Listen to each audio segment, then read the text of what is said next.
Assalamualaikum warahmatullahi wabarakatuh. Perkenalkan, nama saya Nadila Ardiatika dengan NIM 24030669. Saya dari kelas PTNC akan menjelaskan bagian eksternal dari galus-galus domestikus atau ayam.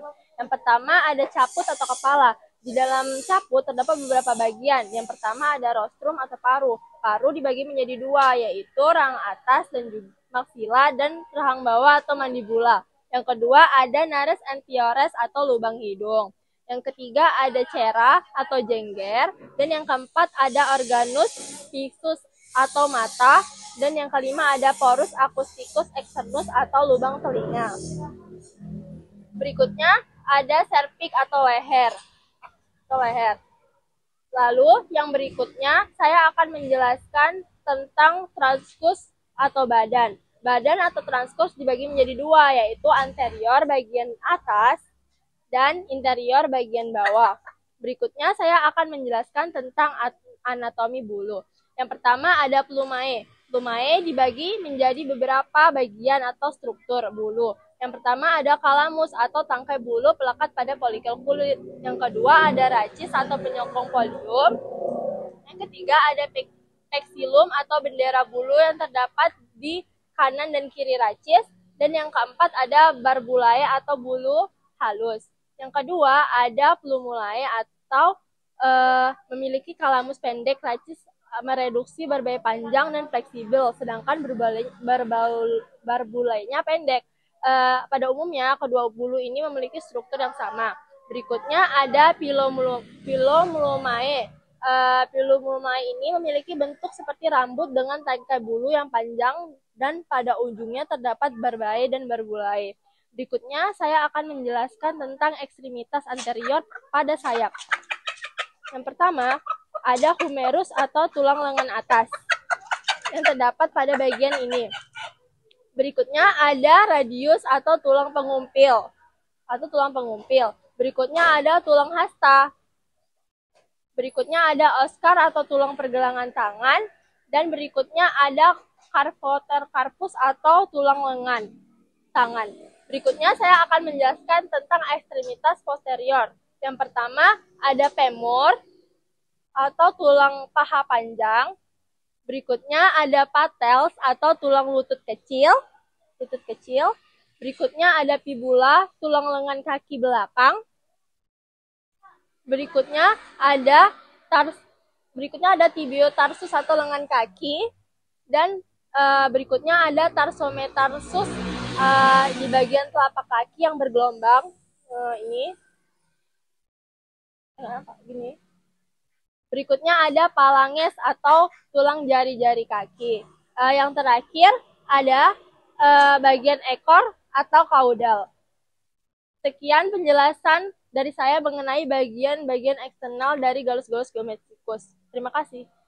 Assalamualaikum warahmatullahi wabarakatuh. Perkenalkan, nama saya Nadila Ardiatika dengan NIM 24030669. Saya dari PTNC akan menjelaskan tentang bagian eksternal kelinci atau Ornitholagus cuniculus.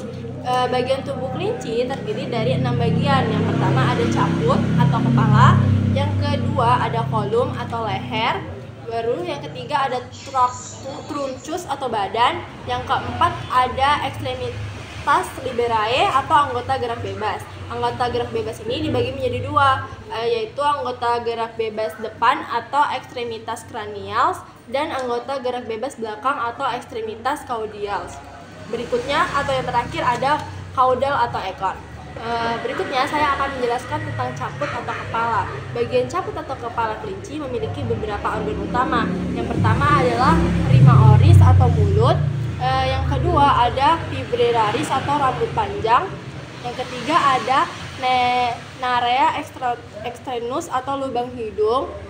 Yang berikutnya ada organon visus atau penglihatan atau mata. Yang berikutnya ada organon auditus atau pendengaran. Bagian pendengaran ini terdiri dari pinnae auriculae atau daun telinga dan porus obstructus atau lubang telinga luar. Yang berikutnya saya akan menjelaskan tentang truncus atau badan. Bagian badan tubuh kelinci terbagi menjadi torak atau dada. Yang berikutnya ada abdomen atau perut. Baru yang berikutnya ada dorsum atau punggung. Selanjutnya ada glute atau pinggul, dan ada perineum atau otot sekitar alat genital.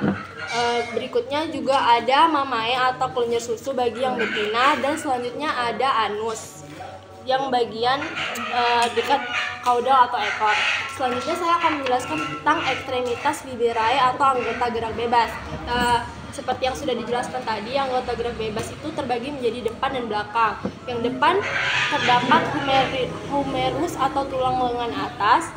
Yang berikutnya ada radius dan ulna atau tulang lengan bawah. Yang berikutnya ada karpal atau pergelangan tangan. Selanjutnya ada metakarpal atau telapak tangan. Selanjutnya ada metakarpal atau telapak tangan, dan selanjutnya ada phalanges atau jari-jari tangan. Dan selanjutnya adalah bagian gerak bebas belakang. Di bagian gerak bebas belakang ada femur atau tulang paha. Yang berikutnya ada tibia dan fibula atau tulang kaki bawah di sini. Yang berikutnya ada tarsalia atau pergelangan kaki. Yang berikutnya ada phalanges, sama yang seperti depan tadi, jari kaki, dan yang terakhir ada ungula atau kuku atau telapak kaki. Sekian penjelasan dari saya, terima kasih.